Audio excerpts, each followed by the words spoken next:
PB fintech limited આપણે 20% સારા premium સાથે listing જોયું છે. પીબી એટલે કે પોલિસી બાઝાર, અને આના ફૂલ ટાઈમ ડિરેક્ટર અને CFO आलोक बंसल અત્યારે આપણી સાથે જોડાઈ રહ્યા છે. એમના સાથે વધુ बातचीत करिए. आलोक जी, सबसे पहले तो बहुत बहुत स्वागत है आपका CNBC बाजार पर. गुड आफ्टरनून आपको. और सबसे पहले तो विशेष मेरी तरफ से अच्छा लिस्टिंग हुआ है उसके लिए.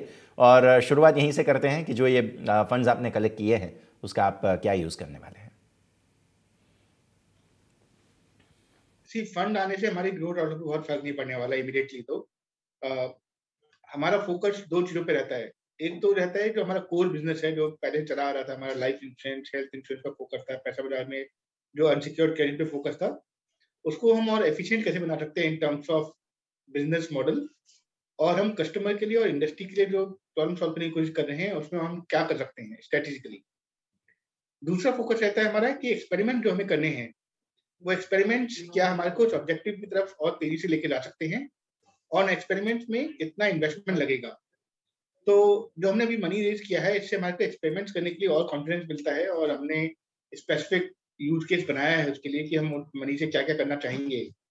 लेकिन जो कोर बिजनेस है वहां पे हमारा फोकस नहीं हटने वाला है, और वहां पर हम एफिशिएंसी की तरफ पिछले कुछ सालों में आपने देखा होगा, अगर हमारा डेटा देखा है कि हम काफी कुछ कर चुके हैं, और लेकिन अभी बहुत कुछ और करना बाकी भी है. तो इन दोनों के बीच में हमारा बैलेंस रहेगा, एक कोर और एक experiment. Okay sir, insurance as a whole, अगर इंडस्ट्री की हम बात करें, बिजनेस की हम बात करें, इंडिया में कैसे देख रहे हैं सर आप? क्योंकि अभी भी बहुत सारे परिवार हैं, लोग हैं जिन्होंने इंश्योरेंस लिया नहीं है. क्या फ्यूचर देख रहे हैं आप इंडिया में ये बिजनेस की अगर हम बात करें तो?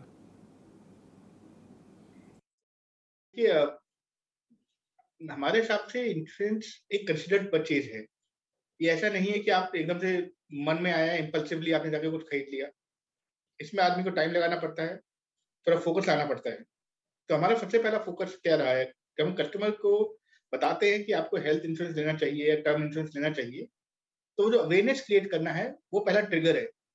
उसके लिए काफी एफर्ट डालना पड़ता है, एजुकेशन पे भी, एडवर्टाइजिंग पे भी, सब तरह से. बट एक बार कस्टमर माइंडसेट में आ गया कि ये प्रोडक्ट मेरे को जरूरी है, तो फिर कस्टमर को बेस्ट ऑप्शन मिलने चाहिए. साथ में कस्टमर को सबसे आसान तरीके से खरीदने का एक मौका मिलना चाहिए, चाहे वो सिर्फ ऑनलाइन खरीदना चाहे, कॉल सेंटर से बात करना चाहे, हमसे मिलकर बात करना चाहे, बट कैसे भी पॉसिबल हो कस्टमर को खरीदने का मौका मिलना चाहिए. और इंश्योरेंस एक ऐसी कैटेगरी है जहाँ पे ट्रस्ट बहुत बड़ा काम करता है.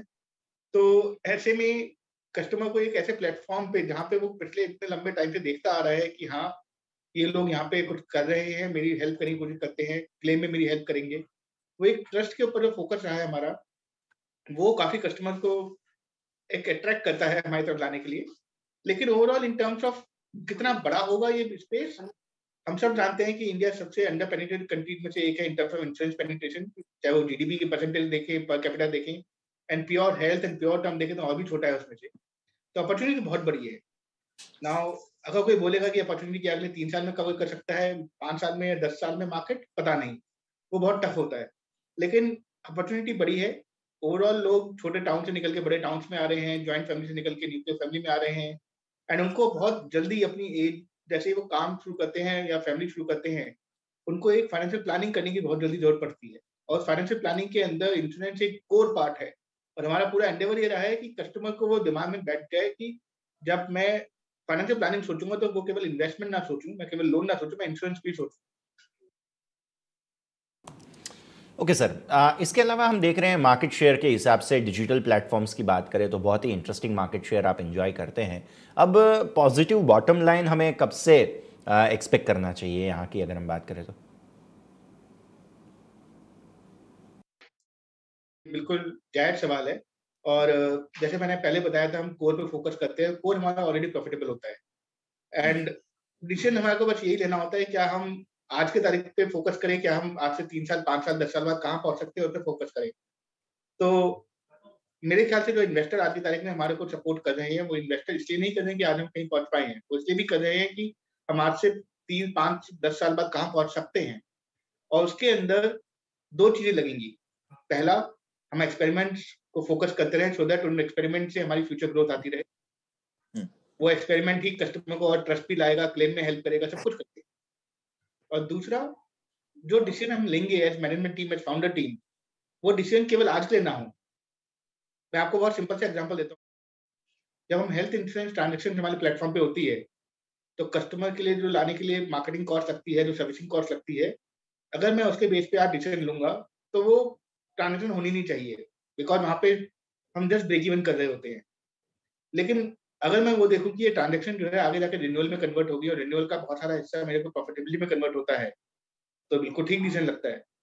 तो अगर हम ये देखेंगे कि हमारे को मार्केट को कम्युनिकेशन क्या भेजना है, अगर हमें मार्केट को दिखाना है कि आज की तारीख में हम प्रॉफिटेबल हो गए जस्ट बिकॉज़ हमने वो बिज़नेस कट डाउन कर दिया, तो हमारे बिज़नेस के लिए वो ठीक नहीं होगा।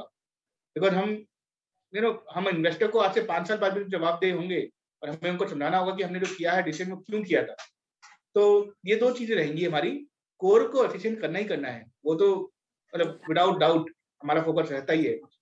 लेकिन एक्सपेरिमेंट्स पे और थोड़ा mid to long term decision पे जो बिज़नेस के लिए और मार्केट के लिए ठीक होगा, इन 2 चीज़ों पे हमारा फोकस रहेगा। ठीक है सर, और एक आखिरी सवाल आपसे पूछना चाहेंगे, लोन मार्केट प्लेस जो है भारत में अभी, उसका क्या आउटलुक आप देख रहे हैं, ग्रोथ की पर्टिकुलरली बात करें, क्योंकि लोन डिमांड जो है वो तो काफ़ी ज़्यादा बढ़ रहा है और जिस तरीके का इकोनॉमिक एनवायरनमेंट भी हम देख रहे हैं उसमें भी ये बहुत अच्छे से प्लेस्ड है। लोन मार्केट प्लेस कैसे देख रहे हैं, यहाँ पे क्या ग्रोथ आउटलुक है आने वाले वक्त में? तो म्यूचुअल फंड का तो हमने स्पेसिफिकली कुछ नहीं बोला था। लेकिन हाँ, हमारे पास पैसा बाज़ार प्लेटफ़ॉर्म है। जिस पैसा बाज़ार प्लेटफ़ॉर्म के थ्रू हमने लोन्स का एक पूरा एक मार्केट प्लेस डेवलप किया है, जैसे पॉलिसी बाज़ार इंश्योरेंस के लिए मार्केट प्लेस है। वहाँ पे हम कुछ और सर्विसेज़ भी करते हैं, क्रेडिट एडवाइज़री की, कलेक्शंस की और कुछ-कुछ चीज़ें और। तो वो हमारा एफर्ट चलता रहेगा। पैसा बाज़ार को लास्ट ईयर कोविड के कारण थोड़ा-सा इम्पैक्ट आया था। लेकिन अब जैसे-जैसे कोविड वापस ठीक हो रहा है, वैसे-वैसे पैसा बाज़ार का जो बिज़नेस था वो वापस आ गया है और आ रहा है। तो वो फ़ोकस हमारा कहीं नहीं जाने वाला, वो पैसा बाज़ार के अंदर चलता रहेगा। जहाँ तक कौन से प्रोडक्ट उस प्लेटफ़ॉर्म पे होंगे, आज की तारीख में सबसे ज़्यादा उसके ऊपर अनसिक्योर्ड क्रेडिट होता है, जो पर्सनल लोन कहलाता है या बिज़नेस लोन कहलाता है। लेकिन धीरे-धीरे हम ट्राई कर रहे हैं कि क्या हम होम लोन में कुछ कर सकते हैं, ऑटो लोन में कुछ कर सकते हैं और शायद हम इन्वेस्टमेंट कैटेगरी में भी कुछ ट्राई करना चाहेंगे। लेकिन ये अभी थोड़ा-सा अनडिफाइंड एरियाज़ है हमारे लिए। थोड़े-थोड़े एक्सपेरिमेंट्स किए हैं, कुछ रिजल्ट्स आ रहे हैं, बट अगले 1 साल, 2 साल बाद इनमें कौन-सा एक्चुअली ग्रो कर पाएगा, कौन-सा एफिशिएंसी के साथ ग्रो कर पाएगा, वो देखना पड़ेगा।